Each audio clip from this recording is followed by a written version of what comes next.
রীতি কী করে নিজের আবেগ নিয়ন্ত্রণ করবে সেটাও বুঝতে পারে না। তবে যেহেতু স্যার বলেছে তাহলে তো যেতেই হবে। তাই রীতি নিজেকে সামলে স্টেজে উঠে পড়ে। অনুষ্ঠান শুরু হয়ে যায়। একজন মেয়ে এসে বলে, শুভ বিকেল সবাইকে, কেমন আছেন আপনারা? আজকে আমাদের মধ্যে উপস্থিত রয়েছে এই শহরের নবনির্বাচিত মন্ত্রী মেহেরাব চৌধুরী। উনি একজন যোগ্য নেতা। আজকে এই অনুষ্ঠানে উনি এসেছেন, তাতে আমরা সবাই খুশি। তবে সময় হয়ে গেছে অনুষ্ঠান শুরু করার। তাই শুরুতে সবাইকে গান গেয়ে শোনাবেন অনার্সের প্রথম বর্ষের ছাত্রী নুসরাত জাহান রীতি। রীতি নিজেকে শান্ত করে গান গাওয়ার জন্য প্রিপারেশন নিতে থাকে। তবে মেহেরাবের এই সব গান বাজনা নিয়ে কোনো ইন্টারেস্ট নাই, তাই সে ফোনে ভিডিও দেখতে থাকে। কিন্তু হঠাৎ করে একটা সুন্দর গানের ধ্বনি ভেসে আসে মেহেরাবের কাছে। এত সুন্দর কণ্ঠ আগে কখনোই শোনে নাই। মেহেরাব চোখ তুলে দেখে সামনে বসে থাকা মেয়েটার দিকে। কেন যেন এই মেয়েকে বেশ পরিচিত মনে হচ্ছে তার, কিন্তু কথায় দেখেছে মনে করতে পারছে না। তবে এই মেয়ের চুলগুলো নজর কাড়া সুন্দর, বেনি করে রেখেছে। তার চোখ দুটো নদীর জলের মতো স্বচ্ছ, যেন অদ্ভুত মায়া রয়েছে সেই চোখে। শাড়ি পরা মেয়েটির দিকে মেহেরাব এক পলকে তাকিয়ে রয়েছে, যেন এক মায়াবী পরী বসে রয়েছে। রীতি চোখ বন্ধ করে শুধু নিজের গানের দিকে মনোযোগ দেয়। তবে একটু সময় পর গান বন্ধ করে। রীতি যাওয়ার সময় মেহেরাবের দিকে তাকায় না, কারণ এই লোকের দিকে তাকালে তার শান্ত মনে ঝড় উঠবে। রীতি নিচে নেমে আসে। হারুন রশিদ সহ সবাই ওর গান শুনে হাততালি দেয় আর বলে, বাহ কি সুন্দর গলা। অনুষ্ঠানে সবাই মুগ্ধ হয়ে গান শুনেছে। খুব সুন্দর গান করেছে রীতি। মেহেরাব গান শুনতে শুনতে হঠাৎ করে সবার হাততালির শব্দে ঘোর কাটে মেহেরাবের। এতক্ষণ শুধু রীতির দিকেই তাকিয়েছিল, কিন্তু মনে হলো খুব তাড়াতাড়ি গান শেষ হয়ে গেছে। মেহেরাবের আরও গান শুনতে ইচ্ছা করছিল, কিন্তু সে তো মন্ত্রী, তাই এখন আর কথা বলতে পারবে না। রীতি বলে, স্যার তাহলে অতিথি সবাইকে ফুলের মালা পরিয়ে সম্মানিত করা হোক, এরপর থেকে অন্য অনুষ্ঠান শুরু হবে। কিন্তু রীতি, তোমার না মাথা ব্যথা করছে, সেজন্য তুমি গান করলেই হবে। আরও মেয়েরা রয়েছে, তারা ফুলের মালা পরিয়ে দিবে অতিথিদের। স্যার, জীবনের অনেক বড় ব্যথা সহ্য করেছি, আর এই ব্যথা কিছুই না। যখন এই অনুষ্ঠানের দায়িত্ব আমাকেই দেওয়া হয়েছে, সেই দায়িত্ব ঠিক করে পালন করব আমি। সিমি, ফুলের মালা নিয়ে আসো, বরণ করতে হবে অতিথিদের, আর অবশ্যই মেহেরাব চৌধুরীকে। মন্ত্রী বলে কথা, আপ্যায়ন তো করতেই হবে, চলো সবাই। রীতি আর কলেজের অনুষ্ঠানের জন্য নির্দিষ্ট করা মেয়েদের সবার হাতে ফুলের মালা ধরিয়ে দেওয়া হয়। এরপর সবাই স্টেজে উঠে পড়ে এবং বিশেষ অতিথি আর প্রধান অতিথির কাছে যায়। সবাই এক এক করে ফুল পরিয়ে দেয়। এবার রীতি ফুল পরিয়ে দেবে মন্ত্রী মেহেরাব চৌধুরীকে। মেহেরাব সামনে দাঁড়িয়ে থাকা মেয়েটাকে দেখে, এটা তো সেই মেয়ে যে একটু আগে গান করলো। মেহেরাব সত্যি মেয়েটার মায়ায় পড়ে গেছে। কি সুন্দর রূপ, কি দারুণ গানের গলা, এক কথায় অদ্ভুত সুন্দর। মেহেরাবের মনে হাজারো ভাবনা এই অচেনা মেয়েকে নিয়ে। আসলে কারো প্রেমে পড়লে তার সব জিনিস মনে হয় ভালোই লাগে। যদিও মেহেরাবের মনে প্রেমের ভাবনা, কিন্তু রীতির মনে রয়েছে শুধু ভয়, আর চোখের কোণে এক বিন্দু পানি। সামনে দাঁড়িয়ে থাকা মানুষটার নিজের আবেগ নিয়ন্ত্রণ করতে পারছে না রীতি। যত কাছে যাচ্ছে ততই দুর্বল হয়ে যাচ্ছে। তবুও নিজেকে শক্ত করে মেহেরাবের সামনে দাঁড়ায়। তবে সামনে দাঁড়িয়ে থাকা মানুষটার দিকে চোখ তুলে তাকিয়ে দেখার মতো সাহস তার নেই। তাই নিচু হয়ে ফুলের মালাটা একটু উপরে করে মেহেরাব সুন্দর করে নিচু হয়ে যায়। রীতি ওকে মালা পরিয়ে দেয়। তবে প্রথম সে মেহেরাবের এত কাছে এসেছে, তাকে ছুঁয়ে দেখতে পেরেছে। 2 বছর আগে যাকে মনের সবটুকু দিয়েছিল, সেই মানুষের কাছাকাছি আসতে পেরেছে সে। মেহেরাব এতক্ষণ সময় ধরে শুধু নিচু হয়ে থাকা মেয়েটাকে দেখল।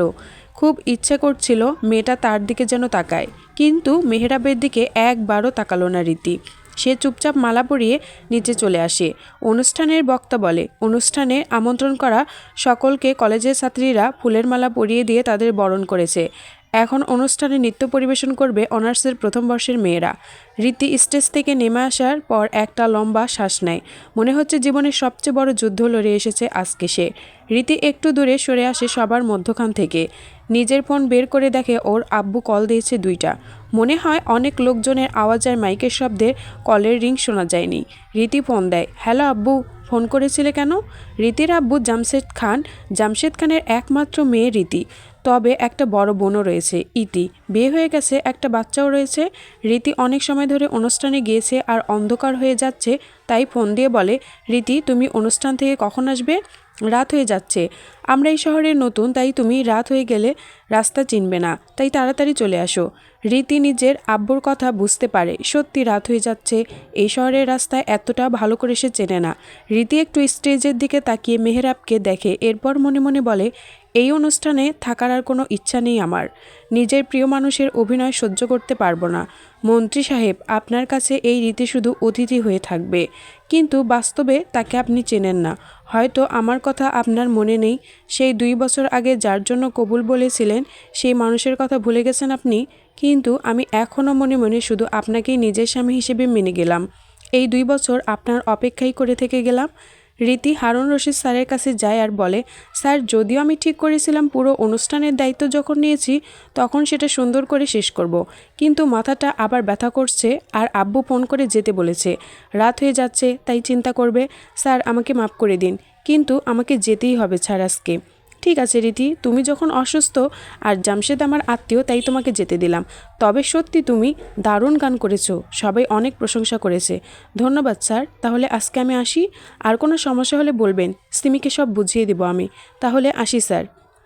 রীতি কথাটা বলে চলে যেতে থাকে, তবে শেষবারের মতো একবার মেহরাবের দিকে তাকিয়ে দেখে। তবে এই প্রথমবার মেহরাব ওকে দেখে দুজনের চোখাচোখি মিলন হয় এই সুন্দর অনুষ্ঠানে। রীতি নিজের চোখ সাথে সাথে সরিয়ে ফেলে, তারপর গেট দিয়ে বের হয়ে যায়। মেহরাব রীতির যাওয়া দেখে, কি ব্যাপার, মেয়েটা এত তাড়াতাড়ি চলে যাচ্ছে কেন, এখনও তো অনুষ্ঠান শেষ হয়নি। মেহরাব কি করবে, কোনো কথা না বলে সে বসে থাকে। তবে মনের মধ্যে শুধু ওই মেয়েটার ছবি ভাসছে, কি মুগ্ধকর করা মেয়েটা। রীতি ভার্সিটি থেকে বের হয়ে একটা রিক্সা নিয়ে বাড়ির উদ্দেশ্যে রওনা দেয়। সময় প্রায় রাত 6টা। চারিদিকে মাগরিবের আজানের ধ্বনি শোনা যাচ্ছে। রীতি আজান শুনে মাথায় কাপড় দেয়। রাতের অন্ধকার আজকে ভীষণ ভালো লাগছে তার কাছে। মনে হচ্ছে নিজের জীবনের সাথে অনেক মিল রয়েছে এই রাতের। রীতি মনে মনে বলতে থাকে, মেহরাব চৌধুরী, আপনি কেন করলেন আমার সাথে এই রকম? সেই দিন কেন ছেড়ে চলে গেলেন আমাকে? যদি আপনার আমাকে পছন্দ ছিল না, তাহলে কেন কবুল বললেন আমার জন্য? কেন এই মনের মধ্যে এক বিন্দু ভালোবাসার ঝড় তুলে হারিয়ে গেলেন? আজকে আপনি কত কাছে ছিলেন আমার, তবু ইচ্ছে করে অপরিচিত সাজার নাটক করলেন। রীতির পুরো মন জুড়ে মেহরাব রয়েছে 2 বছর ধরে। ও মেহরাবকে ভুলতে পারেনি। কি করে ভুলে যাবে, যার জন্য লাল টুকটুকে শাড়ি পরে বউ সেজেছিল, যার জন্য কবুল বলেছে, তাকে কি ভুলে যাওয়া যায়? বিয়ের আগে রীতির বাবা একটা ছবি দিয়েছিল তাকে মেহরাবের দেখার জন্য। সেই ছবি দেখে প্রথমবার কোনো পুরুষকে নিজের মনে জায়গা দিয়েছিল সে। রীতি শুধু চোখের পানি দিয়ে নিজের অতীতের ঘটনাকে ভুলে যাওয়ার বৃথা চেষ্টা করে। অনুষ্ঠানে মেহরাব সহ বাকি অনেক নেতারা বক্তব্য দেয়। এরপর অনুষ্ঠান শেষ হলে হারুন স্যারের সাথে কথা হয়। তবে রীতির বিষয়ে জানতে চায় মেহরাব, সেজন্য জিজ্ঞাসা করে, আচ্ছা হারুন স্যার, একটু আগে অনুষ্ঠানে একটা মেয়ে গান করলো, সেই মেয়েটা কোথায়? আসলে খুব চমৎকার গলা ছিল, তাই আর জিজ্ঞাসা করছিলাম আর কি। ওই রীতি, ওর মাথাটা ব্যথা করছিল তাই চলে গেছে। তাছাড়া অনেক রাত হয়ে গেছে, তাই ওর বাবা ফোন করছিল। ওহ তাই, তবে সত্যি মেয়েটার গানের গলা খুব, আমি মনে করেছি যদি দেখতে পাই তাহলে প্রশংসা করব, কিন্তু যখন চলে গেছে তাহলে কি করার? ওকে স্যার, তাহলে আমিও বাসায় পৌঁছাতে হবে আমার। ওকে মেহরাব, তোমাকে অনুষ্ঠান পেয়ে কলেজের সবাই অনেক খুশি হয়েছে। মেহরাব হারুন রশিদ স্যারের সাথে কথা বলে গাড়িতে উঠে পড়ে। তবে মেয়েটার নাম তার মাথায় ঘুরতে থাকে, রীতি। কেন কেন যেন এই নামটা অনেক পরিচিত মনে হচ্ছে, আগেও কথা শুনেছি বলে মনে করতে পারছি না তো। মেহরাব নিজের ফোন বের করে দেখতে থাকে, সেখানে হারুন স্যারের কলেজের অনুষ্ঠানের ভিডিও। সেই ভিডিওতে রীতি গান করছিল। মেহরাব ভিডিও দেখে। মেহরাবের চোখে সেই শুধু মেয়েটার চেহারা ভেসে আসছে। কি আছে এই রীতি নামের মেয়েটার মধ্যে যে শতবার এই মেয়েকেই দেখতে ইচ্ছা করছে আমার? জীবনের যে সুন্দরী মেয়ে দেখেছি, তবে এই মেয়ের মধ্যে একটা জাদু রয়েছে, যার কারণে মেহরাব চৌধুরী মায়ায় পড়তে বাধ্য করেছে। মেহরাব নিজের বাড়িতে পৌঁছে যায়। অনেক সময় ধরে অনুষ্ঠান হয়েছে, তাই শরীর টায়ার্ড হয়ে গেছে, তাই রেস্টের দরকার। মেহরাব যখন ড্রয়িং রুমে আসে তখন দেখে মুরাদ চৌধুরী সোফায় বসে রয়েছে। মেহরাব বলে, আসসালামু আলাইকুম আব্বু। ওয়ালাইকুম আসসালাম। কি ব্যাপার, আজকে এত তাড়াতাড়ি বাড়ি ফিরে আসলে তুমি মেহরাব? তোমার রাজনীতির কাজ এত তাড়াতাড়ি শেষ? আফটার অলস তুমি এই শহরের মন্ত্রী মেহেদী হাসান মেহরাব চৌধুরী। মেহরাব বুঝতে পারে তার আব্বু কথাটা তাকে খোঁচা দেওয়ার জন্যই বলেছে। গত 2 বছর ধরে এরকম কথা শুনে তার অভ্যাস হয়ে গেছে। মেহরাব বলে, আসলে আব্বু, আজকে কলেজে একটা অনুষ্ঠান ছিল, তাই সেখানে উপস্থিত থাকতে হয়েছে। অনেক সময় ধরে অনুষ্ঠানে ছিল, তাই টায়ার্ড হয়ে গেছি, তাই বাসায় আসছি রেস্ট নিতে। ওহ, অনুষ্ঠান করছিলে? ও, আমি না ভুলেই গেছি, তুমি এই শহরের মন্ত্রী, তোমাকে ছাড়া কি আর কোনো অনুষ্ঠান হতে পারে? যাও, নিজের রুমে যাও, রেস্ট করো। আবার সকালে শহর উদ্ধার করতে হবে তোমার। এছাড়া তোমাকে দিয়ে আর কী হতে পারে? তোমার সব রাজনীতির পরিবার মান সম্মান তো আগেই শেষ করে ফেলেছো তুমি। মেহেরাব তার আব্বুর দিকে তাকিয়ে থাকে। মুরাদ চৌধুরী যতটা তিক্ততা নিয়ে এই কথাটা বলেছে, তার চেয়ে বেশি তিক্ততা তার মনে রয়েছে মেহেরাবের জন্য। মেহেরাব মাথা নিচু করে চলে যায় নিজের রুমে। মেহেরাবের আওয়াজ শুনে ওর মা ছুটে আসে আর বলে, মেহেরাবের গলা শুনলাম মনে হলো। মেহেরাব চলে এসেছে? চলে এসেছে। আজকে কলেজের অনুষ্ঠান ছিল, সেটাই উনি বিশেষ অতিথি ছিলেন। এই শহরের মন্ত্রী বলে কথা। যাও, এখন দেখো তোমার মন্ত্রী ছেলের কি দরকার। মুরাদ চৌধুরীর গলা শুনে তানিশা বেগম কোনো কথা না বলে চুপচাপ সিঁড়ি দিয়ে মেহেরাবের ঘরে চলে যায়। মেহেরাব রুমে ঢুকে ফ্রেশ হয়ে কাপড় পরিবর্তন করার সোফায় বসে থাকে। মেহেরাব ফোনে ভিডিও দেখছে, রীতির কিছু ছবি তুলে রাখে আর সেই সব মনোযোগ দিয়ে দেখতে থাকে। তানিশা বেগম তার ছেলের রুমে ঢুকে এইরকম হাসি মুখ নিয়ে ছবি দেখে অবাক হয়, কারণ তার ছেলে এত মনোযোগ সহকারে কখনো ফোন দেখে না। তাহলে এখন কেন দেখছে? তানিশা বেগম কিছু বিষয় বুঝতে পারে, তাই দরজায় টোকা দিয়ে বলে, মন্ত্রী মেহেরাব চৌধুরী, আপনার রুমে কি আসতে পারি আমি? মেহেরাব মায়ের কণ্ঠ শুনে ফোন থেকে মাথা তুলে মাকে দেখে। মন্ত্রীর কথাটা শুনে একটা হাসি দেয় আর বলে, আম্মু, তুমিও না আব্বুর মতো হয়ে গেছো। আর তোমার আমার রুমে আসতে অনুমতির কি দরকার? ভেতরে আসো। তানিশা বেগম খুশি মনে মেহেরাবের রুমে ঢুকে যায়। তারপর বলে, কি করব? তোমার বাবা যেইভাবে রাগে চোখে বলেছে তোমার খেয়াল রাখতে, তাই বলেছি। আর মেহেরাবের রুমে আসতে এখন মনে হয় আমার অনুমতি লাগবে, কারণ ছেলের এই ফোন দেখে হাসির পেছনে নিশ্চয়ই কোনো রহস্য আছে। সত্যি করে বলো তো মেহেরাব মেয়েটাকে। মেহেরাব বেশ বুঝতে পারছে তার মা বিষয়টা ধরতে পেরেছে, কিন্তু এখন সে রীতির বিষয়ে তার আম্মুকে জানাতে চায় না, কারণ রীতির পরিচয়ও জানে না, শুধু নাম জানে। যদি এখন আম্মুকে কিছু বলে তাহলে ওর আম্মু অতিরিক্ত আশা করে বসে থাকবে। মেহেরাব বলে, আম্মু, তুমিও না কি ভেবে বসে আছো? কোনো মেয়ে হবে ফোনে ফোনে একটা ফানি ভিডিও ছিল, ওটাই দেখছিলাম, খুব হাসির ছিল। আর মেহেরাব চৌধুরীর পছন্দ হবে এরকম মেয়ে খুঁজে পাওয়া অসম্ভব। মেহেরাবের কথা শুনে ওর আম্মু হাসি দেয়। নিজের ছেলেকে সে ভালো করেই জানে কোনটা ফানি ভিডিও আর কোনটা মেয়ের ভিডিও। তবে যখন মেহেরাব বলতে চাইছে না, তাই ওকে জোর করার দরকার নেই। রীতি বাড়ি পৌঁছে নিজের রুমে এসে ফ্রেশ হয়ে এরপর বিছানায় বসে বসে ফোন দেখতে থাকে। হারুন রশিদ স্যারের ভিডিও সে দেখে, কি সুন্দর গান করছে, আর পেছনে মেহেরাব বসে রয়েছে। রীতির ছবিটা দেখে মনে মনে ভাবতে থাকে, কি অবাক করার বিষয় না মেহেরাব, আপনি আমার সামনে দাঁড়িয়েছিলেন, আপনার নিঃশ্বাস আমার শরীরে পড়ছিল, কিন্তু একবারও বলতে পারি নাই আমি আপনার। নিজের স্বামীকে জড়িয়ে ধরা তো দূরের কথা, একটু ছোঁয়া পাওয়ার অধিকারও আমার কপালে নেই। কেন 2 বছর পর আপনার প্রতি দুর্বলতা কমাতে পারি নাই? রীতির কথার মধ্যে ওর বাবা খাবারের জন্য ডাকতে থাকে। রীতি মোবাইল রেখে চলে যায় খেতে। খাওয়া দাওয়া শেষ করে নিজের রুমে চলে আসে, পরে ঘুমিয়ে পড়ে। সকালে ঘুম থেকে উঠে পড়ে রীতি।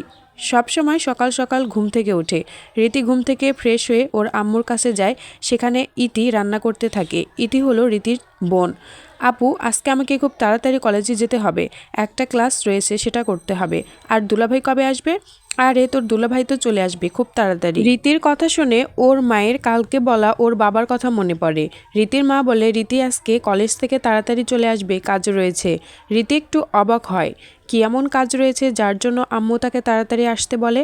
বাড়িতে সব কাজ ইতি আর আম্মু মিলে করতে পারে। রীতি বলে, আম্মু, কি কাজ রয়েছে আজকে যার জন্য কলেজ থেকে তাড়াতাড়ি চলে আসতে বলছো? আজকে তোমার আব্বুর কিছু বন্ধু আসবে, ওনারা তোমাকে দেখতে চায়, তাই তাড়াতাড়ি চলে আসতে বলছি।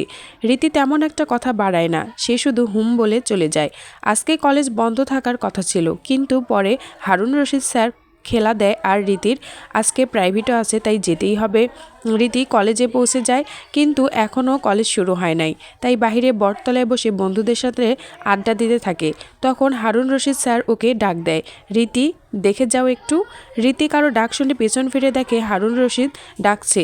রীতি তাড়াতাড়ি স্যারের কাছে যায়। রীতি বলে, স্যার কিছু বলবেন? কালকে তুমি কত সুন্দর গান করলে, সবার মন জয় করেছো। জানো, মন্ত্রী মেহেরাব চৌধুরী নিজে তোমার বিষয়ে জানতে চেয়েছে, তোমাকে ধন্যবাদ জানাতে চাইছে সে। রীতি প্রথমে একটু ভয় পেয়েছিল হারুন রশিদ স্যার ওকে কেন ডেকেছে, কালকেও চলে যাওয়ার পর কোনো সমস্যা হয়েছে কিনা সেটার জন্য কি ডেকেছে। তবে হারুন স্যারের মুখে প্রশংসা শুনে খুশি হয়, কিন্তু মেহেরাবের নাম শুনে ওর মুখ থেকে হাসি মিলিয়ে যায়। তবে মেহেরাবের রীতির কথা জানতে চেয়েছে কেন, ও রীতিকে কি চিনতে পেরেছে? রীতি কৌতূহল নিয়ে জিজ্ঞেস করে, স্যার, মন্ত্রী মেহেরাব চৌধুরী আমার কথা কি জিজ্ঞাসা করেছে, সে কি নাম জানে? না অন্য কিছু জিজ্ঞাসা করেছে? না অন্য কিছু জিজ্ঞাসা করে নাই, শুধু তোমার নাম জিজ্ঞাসা করেছে আর বলেছে তুমি ভালো গান করো। আচ্ছা রীতি, তুমি থাকো, ক্লাস শুরু হয়ে যাবে, আমাকে যেতে হবে। হারুন রশিদ স্যার চলে গেছে, কিন্তু রীতি এখনও নিজের ভাবনার জগতে বিভোর হয়ে আছে। তো এই পর্বটা কেমন লেগেছে অবশ্যই জানাবা। আর অনেকগুলো পর্ব একসাথে দিলাম, এখানে 2 পর্ব, 3 পর্ব এবং 4 পর্ব রয়েছে। তো ভিডিওটা ভালো লাগলে অবশ্যই লাইক, কমেন্ট এবং শেয়ার করবা। আর পরবর্তীতে পর্ব পেতে অবশ্যই আমার পেজটা ফলো দিবা। ধন্যবাদ।